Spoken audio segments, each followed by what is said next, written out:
they stole his first term as president.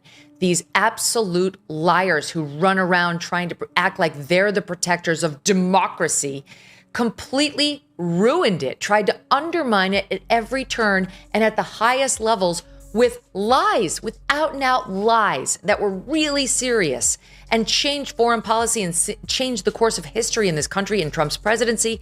And there must be accountability. There has to be actual criminal accountability for those who lied. And I can't wait to see this administration do it. And that was the same attitude that Obama had towards Biden. Obama thought that Biden would eventually everything up. And that's eventually actually what happened. So, but also he didn't have much faith in Kamala Harris. Before she ascended to the top role, he was vetting people like Mark Kelly. What happens when a former Fox News powerhouse and Twitter's queen of sass team up to take aim at Barack Obama? You don't just get criticism, you get a full-blown demolition derby. This isn't polite debate or carefully worded disagreement. It's raw, unfiltered chaos. Megyn Kelly and Lindi Lee don't merely throw shade.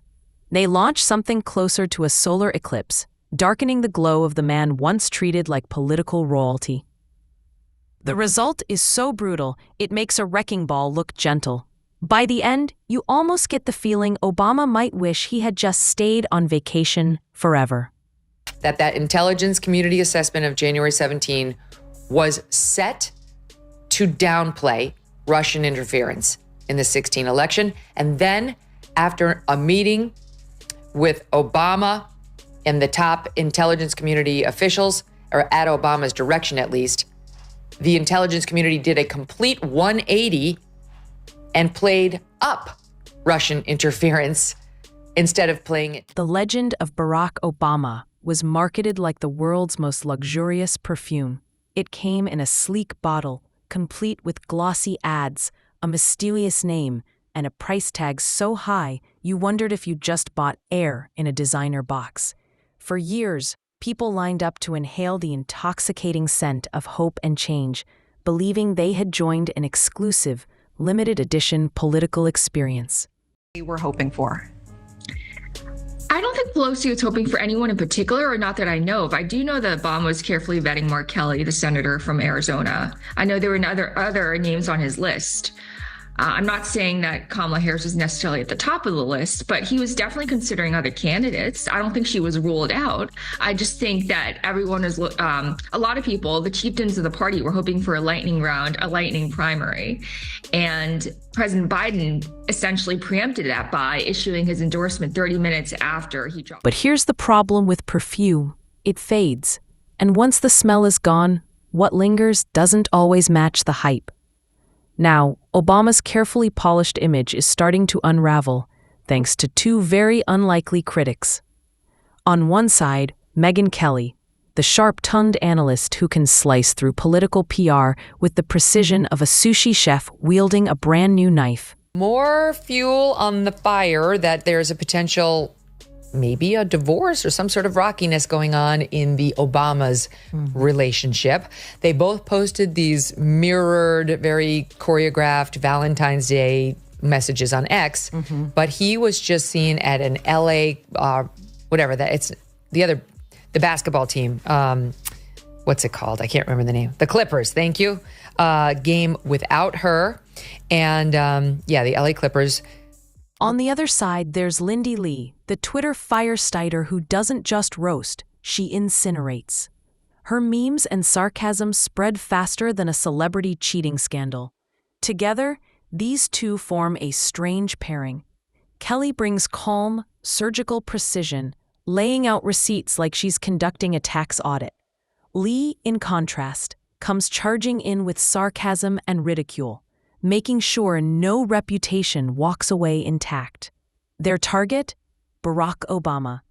What were they telling your mom? And how soon was it? After the election? Like a week or two. When it wasn't at that point, I was just asking questions. Like, it wasn't even, I was like, what happened to the $2.5 billion we raised? Why did we spend it on Beyonce? Why did we spend 2.5? Why did we spend millions of dollars on Oprah? Like legitimate questions that needed to be answered. But the amount of hate I got for that was just overwhelming. And the final straw, the moment that I knew that I needed to leave, was actually around Christmas Eve, when the chair of the party, he's the biggest clown that the Democratic Party has ever, like, honestly, in recent history. Kelly's approach feels almost surgical. She strips away the glossy packaging of Obama's branding, unity, hope, progress, and points to what was really inside the box: policies that left middle-class families buried under bills, foreign strategies that aged like spoiled milk, and cultural divisions that widened under a leader who promised to bridge them.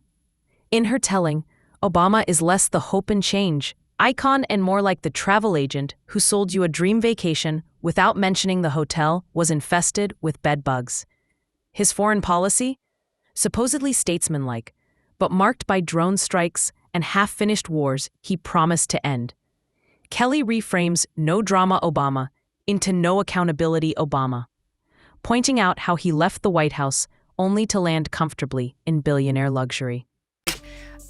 The elevation of Barack Obama was important to the left in this country. It was important to them. It was, you've made this point too, they were working something out of their own, about their own history, their own feelings, race, and so on. And factoring in, yes, point taken that Sheila is half Japanese too, but also half Dutch. So she looks white. So a white-ish ex-girlfriend fantasizing about having gay sex, that was not part of the program. That no one would have any interest in that. They only wanted to elevate the 2004 Democratic National Convention speaker. There is no black, red America. There is no blue America. There is only the red, white, whatever. The United. Kelly also highlights the contradictions between Obama's words and his lifestyle.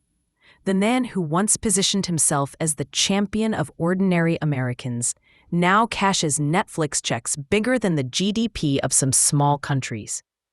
Watching the hope and change leader lounge on yachts while college graduates drown in student debt feels almost comical, like finding out your fitness coach secretly owns a donut factory. And the media? Kelly doesn't let them off the hook either. She skewers the press for constantly shielding Obama, polishing over every misstep. They pretend to hate Trump, but it's just a gag. It's just a show. It's a charade. You saw Obama yucking it up with him at someone's funeral, at Jimmy Carter's funeral. Democrats pretend to hate Trump, but at the end of the day, they crave him. They're obsessed with him.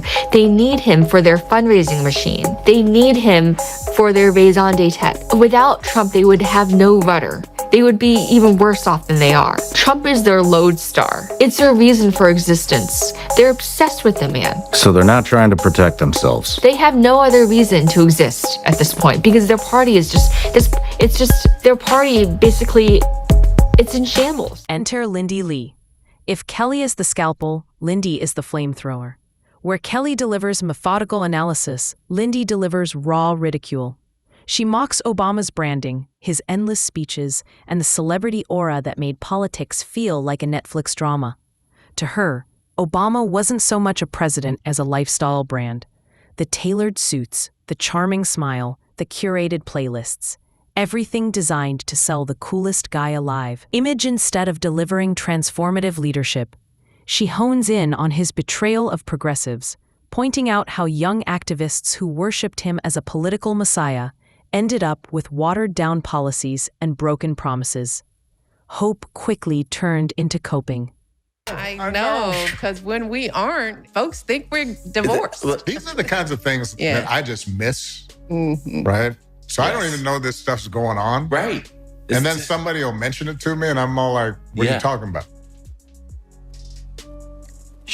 People think that they're on the outs because they're not always in the same room together, Maureen. That's what she would like people to believe. Like, she had, what, 1 or 2 public appearances without him, and that's what led to the divorce speculation. That's not quite it, my dear. It's, what are the things? Oh, your words. It's your words that led us to believe you can't stand him. Lindi's weapon of choice is social media.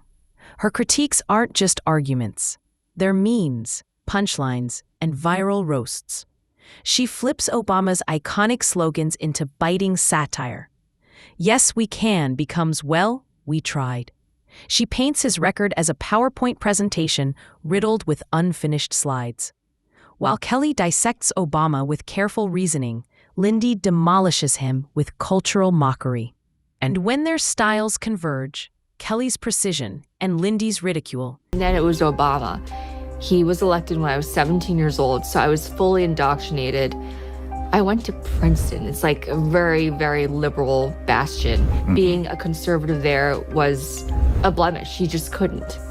I can think of like 2 conservatives, 2 Republicans. It was just not a thing you could do. It was the age of Obama. People were enthralled by him. So it wasn't an option to be a Democrat. I actually didn't realize until recently that I could be a Republican. And let me remind you, I live in Philadelphia, where there's this 8-to-1 voter registration difference. It's not okay to be a Republican. You're ostracized. That's what makes this double team attack so devastating. Obama isn't just facing criticism from the right, where he expects it. He's taking hits from the left too, the very place his support was supposed to be unshakable. When critics from opposite sides start harmonizing, the effect is brutal. He stops looking like a unifier and starts looking like the piñata at a hostile party. Kelly lays down airtight arguments that sound like they belong in a courtroom. Then Lindi jumps in, torching the leftovers with mockery that feels ripped straight from Twitter.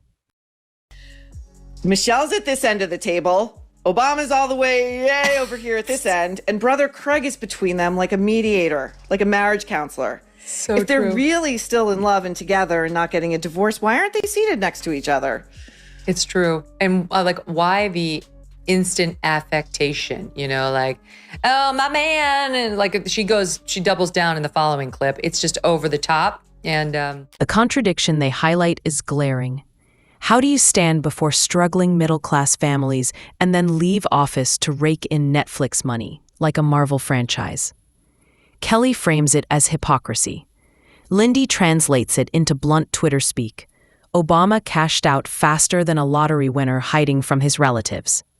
From book deals to mansions and yacht vacations. Lindi turns it all into comedy, so biting you could print it on a t-shirt. Together, the rhythm of their takedown is relentless. A lot of people say it was Obama's 3rd term. There's rumors of, and these are friends of mine that are moderate Democrats say that they thought it was Elizabeth Warren running it. They thought it was Bernie Sanders running it. But I think the general consensus, if you asked, the majority of the population, they think it was Obama's 3rd term. It was for sure Obama's 3rd term. I don't think that's even a question. I don't think it definitely was. And that's why you saw Obama fighting for his dear life. Kelly brings the receipts. She points out the double standard. Presidents are usually grilled and scrutinized for every misstep, but Obama seemed untouchable. Drone strikes excused. Economic struggles reframed. Cultural divides softened into intellectual debates. Meanwhile, Lindi exaggerates the imbalance into comedy gold, painting reporters as fangirls, cheering for Obama like groupies at a concert. The absurdity isn't just funny. It drives home her point that the media never wanted to puncture the illusion. Speaking of Barack Obama, he decided to drop a post on X today, and I thought, okay, maybe in the wake of the Pete Hegseth presser, he's going to say something like, no matter how you feel about the Iranian strike, hats off to our, boys in blue, our guys in the bombers. He went a different way. This is what it was. Curious how you're thinking about this eulogy specifically in the moment and all the tensions that you just brought out. I didn't even want to talk. I was so mad. Part of the reason And that's the real sting. Kelly's critiques from the right and Lindi's fire from the left don't cancel each other out. They amplify one another. Obama's myth is collapsing not because of partisan spin, but because it never fully matched reality. Kelly exposes the trap doors, Lindi mocks the tricks, and together they reveal the illusion. Obama may no longer be president, but his influence lingers. Fighting for his 4th term. He was fighting for his own legacy. The relationship between Obama and Biden is most reminiscent of that between LBJ and JFK. JFK had little respect for Lyndon B. Johnson, but he picked him anyway because he wanted to win the South. He wanted to win Texas. But he had very little respect for LBJ's intellect. JFK was surrounded by his Harvard brain trust, and he had immense disdain for LBJ's Texas Hill Country vibe. And that was when two critics from opposite ends of the spectrum collide, usually their attacks balance out. But here, they converge into a single message. The illusion is gone. Obama's once untouchable aura now feels like stale cologne on a clearance rack. He isn't even in the room to defend himself. He's somewhere surfing in Hawaii or curating Spotify playlists, while his image is roasted like a Thanksgiving turkey. The man who once united people with hope and change